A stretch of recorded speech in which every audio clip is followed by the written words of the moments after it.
Question दिया है 3 methyl pent two ene on reaction with HBr in presence of peroxide forms an addition product. ठीक है, एक chemical reaction हो रही जिसमें रिएजेंट आपका HBr और पेरोक्साइड डला है। फिर इसके बाद में the number of possible stereo isomers for the product, जो प्रोडक्ट बनेगा, जो एडिशन प्रोडक्ट मिलेगा उसमें कितने स्टीरियो आइसोमर्स होंगे। तो सबसे पहले क्या करते हैं, प्रोडक्ट बना लेते हैं, फिर इसके बाद में उस प्रोडक्ट का स्टीरियो आइसोमर्स कैलकुलेट कर लेते हैं। ठीक है, इस रिएक्टेंट का स्ट्रक्चर बनाते हैं 3 मिथाइल पेंट। पेंट का मतलब कितने कार्बन हो गए, 5 कार्बन। ये आपके 5 कार्बन हो गए। ठीक है, 2 इन है, सेकेंड कार्बन में डबल बॉन्ड लगा हुआ है। फिर इसके बाद में 3 मिथाइल है, 1 2 3, थर्ड कार्बन में मिथाइल ग्रुप लगा है। ठीक है, और इसका रिएक्शन कराया जा रहा है, इसका रिएक्शन कराया जा रहा है किसके साथ में, ये आपका हो रहा है HBr के साथ में। चलिए मैं लिख देता हूँ HBr, यहाँ पे हो गया आपका HBr, और इसी के साथ में डला हुआ है आपका H2O2। तो कभी भी अगर अल्कीन की रिएक्शन HBr के साथ में कराते हैं in the presence of H2O2, ये रिएक्शन हमेशा एंटी मार्कोनी का रूल के अकॉर्डिंग होती है। ठीक है भाई, यहाँ पे लिख देता हूँ anti M rule, anti M rule बोल सकते हैं, एंटी मार्कोनी का रूल।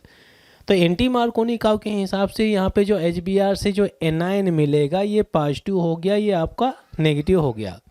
तो एनायन हमेशा डबल बॉन्डेड कार्बन में हमेशा उस कार्बन को अटैच होगा जिस कार्बन के पास में ज़्यादा हाइड्रोजन होंगे। अब ध्यान दीजिए भाई, यहाँ पे अगर आप देखें इस कार्बन के पास में एक हाइड्रोजन, इस कार्बन के पास में एक भी हाइड्रोजन नहीं, 0 हाइड्रोजन। तो सबसे ज़्यादा हाइड्रोजन इस कार्बन के पास में है।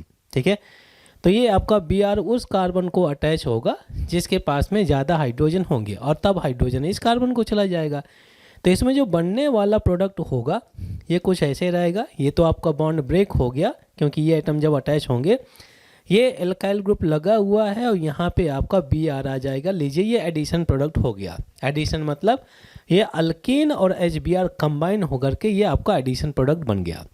अब ये जो प्रोडक्ट बना हुआ है इसमें हमें स्टीरियो आइसोमर्स कैलकुलेट करना है। तो स्टीरियो आइसोमर्स के बारे में हम लोगों ने सीखा हुआ है कि stereo isomers, number of stereo isomers is equal to number of geometrical isomers plus number of optical isomer, ये पड़ा हुआ है। अच्छा, इसमें एक भी डबल बॉन्ड नहीं है। ठीक है, तो ज्योमेट्रिकल तो होगा नहीं। तो यहाँ पे हम ऑप्टिकल अब कैलकुलेट कर लेते हैं। तो ऑप्टिकल के लिए हम कैलकुलेट कर डिटरमिन करेंगे नंबर ऑफ कायरल सेंटर।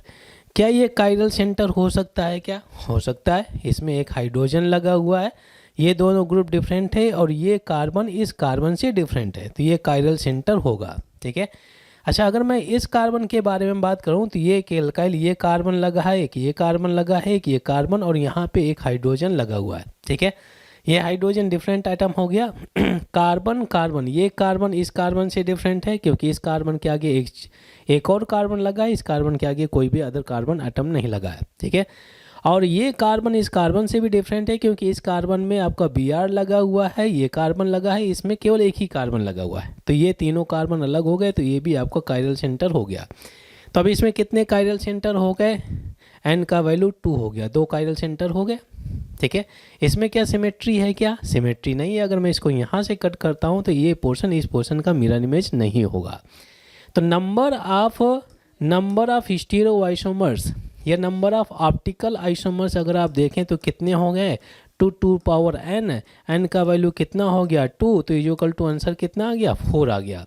तो अगर number of stereo isomers calculate करने हैं तो यहाँ पे मैं लिख सकता हूँ कि number of stereo isomers is equal to number of Gi plus optical isomers. Gi कितने हो गए 0, ऑप्टिकल आइसोमर्स कितने हो गए 4, यहाँ पर टोटल स्टीरियो आइसोमर्स कितने मिल जाएंगे 4 हो गए।